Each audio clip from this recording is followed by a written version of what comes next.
जय हिंद दोस्त, कैसे हैं आप लोग की एक खुशी की बात है कि जितने वेटिंग लिस्ट के इंतजार करने वाले जितने भाई बहन हैं जो बीपीएससी के माध्यम से 1 to 5 में सम्मिलित हुए, 1-2 नंबर से वंचित रह गए मेरिट सूची से। ये सब के लिए खुशी की बात है जो वेटिंग लिस्ट का इंतजार करने वाले हैं। क्योंकि मैं शुरू से बोलते आ रहा हूँ कि शासन के पास, विभाग के पास बहुत सारी सीट बच रहे हैं। तो बहुत सारे भाई बहन का कमेंट भी आ रहे हैं, फ़ोन भी आ रहे हैं कि नहीं ये गलत बात है। लेकिन देखिए, ये जो मैं बोला हूँ ये सही और साबित होने जा रहा है। आपके सामने खुद जो है कि आप न्यूज़ चैनल के माध्यम से देख भी होंगे, और नहीं तो मैं इधर लगा दे रहा हूँ। समझिए, शासन के पास बहुत ऐसे सीट अभी बच गया।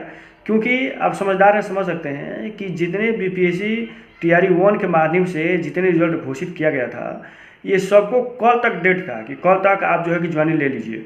लेकिन कल के डेट में 4756 लोग मात्र ही ऑनलाइन ज्वाइनिंग लिए हैं, जिसमें से एक ही जिला में लगभग 1460 लोग अनुपस्थिति रहे हैं। ये कौन लोग हैं आप समझ सकते हैं।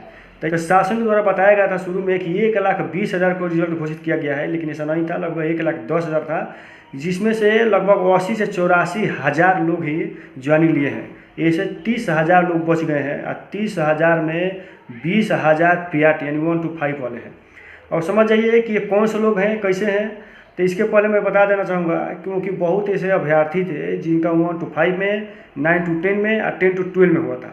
तो जिसका 9 to 10 में हो गया या 10 to 12 में हो गया, वो जो है कि 1 to 5 में क्यों आएगा, ऐसे भी सीट बच गया। बहुत ऐसे लोग हैं जो दूसरे विभाग में कार्य कर रहे थे, वहाँ से एनओसी नहीं मिला, तो ये लोग भी जो है कि ज्वाइनिंग ले लिए, यह भी है। और सबसे भारी मात्रा में, क्योंकि जो नियोजित टीचर हैं, जो 2-3 साल पहले का नया नियोजित टीचर बने हैं, ये तो भाई ज्वाइनिंग ले लिए हैं, कोई दिक्कत नहीं है। लेकिन वो नियोजित टीचर जो 10-12 साल से नियोजित टीचर रह करके शासन को सेवा दी है और आज कानूनी बनने के लिए बीपीएससी में सम्मिलित हुए, परीक्षा दिए, पास भी किए, इनका 12-14 साल होने के बाद अब जो है कि बीपीएससी में अगर सम्मिलित हो रहे हैं तो इनको भारी नुकसान का सामना करना पड़ जा रहा है। कैसे? यही लोग जो है ज्वाइनिंग नहीं लिए हैं। अब मैं बार बार बोलते आ रहा हूँ कि ये लोग ज्वाइनिंग नहीं लेंगे क्योंकि भारी घाटा होगा। ऐसा ही हुआ है, क्योंकि समझ जाइए कि जो 12-15 साल से नियोजित टीचर रहा है, इनका ऐसे ही बेसिक हो गया है 28,000। तो जब 28,000 बेसिक हो गया है नियोजित टीचर में, और जब बीपीएससी में सम्मिलित होंगे तो इनका बेसिक हो जाएगा 25,000। समझिए 3,000 ऐसे ही कम हो गया। दूसरी बात कि इनका जो वरीयता है, जो 10-12 साल से सेवा दी है नियोजित टीचर रह करके, आज शुरू में अब 0 से हो जाएगा। ये हो गया दूसरा कंडीशन। तीसरी बात यह है कि 28,000 पे अगर आप महंगाई भत्ता जोड़ेंगे तो बिहार में यानी 42 से 46% हो गया था, तब 46% पर जोड़ेंगे। ऐसे ही जो है कि 28,000 पर जोड़ेंगे महंगाई भत्ता 46%, तब महंगाई भत्ता लगभग 13,000 हो जा रहा है। अगर आएंगे इसमें, अगर बीपीएससी में, तो लगभग 11,500 होगा। अब आते हैं मेडिकल में, तो मेडिकल में कोई ज़्यादा जो है कि अंतर नहीं है, क्योंकि मेडिकल सबको 1,000 दिया जाता था, उसमें कोई दिक्कत नहीं है। लेकिन अब आते हैं एचआरए, होम अलाउंस। तो शासन द्वारा तमाम नियोजित टीचर को ये बताया गया था कि उनको जॉब के अनुसार से जो है कि होम अलाउंस दिया जाता था।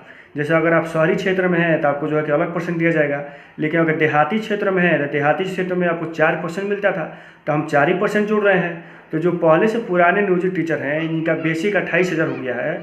अगर उस पर 4% अगर जो है कि आप एचआरए जोड़ रहे हैं तो लगभग 1,120 रुपये हो जा रहा है। लेकिन वही अगर टीचर अगर बीपीएससी में आते हैं तो बीपीएससी में भाई बेसिक 25,000 है, तो इस पर अगर जोड़ेंगे तो 1,000 हो जाएगा।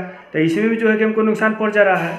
तो इनको वेतन में भी जो है कि भारी नुकसान करना पड़ जा रहा था। दूसरी बात यह है कि जहाँ पहले से लोग पढ़ाते थे, अब जो है कि नए जिले में जो है कि ट्रांसफ़र किया जाएगा। अब यहाँ जो है कि कम खर्चे में इनका जो है कि गुजारा चलता था, वहाँ खर्चा बढ़ जाएगा, वेतन भी कम हो जा रहा है, वरीयता भी खत्म हो जा रहा है। तो क्यों बीपीएससी में सम्मिलित होंगे? जहाँ पहले थे वहीं सही है।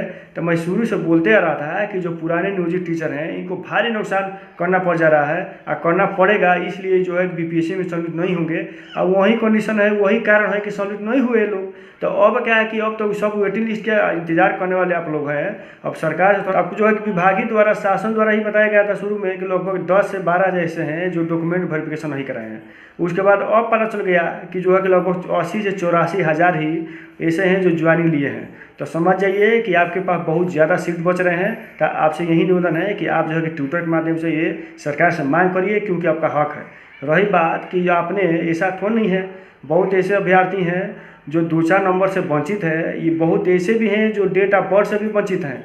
ये सब जो है कि आने वाली लिस्ट में आप सबका जो है क्लियरिटी है। रही बात कि जब आपने पासिंग मार्क नंबर पास कर दिया है तो आप सबको हक बनता है सरकार से मांग करने का, लड़ने का, क्योंकि आपका अधिकार है। आप सरकार से मांग करिए। इतने सीट बच रहा है, आप खुद समझदार हैं, समझ जाइए। तो मैं शुरू से बोलते आ रहा हूँ कि शासन के पास बहुत ही सीट बचेंगे।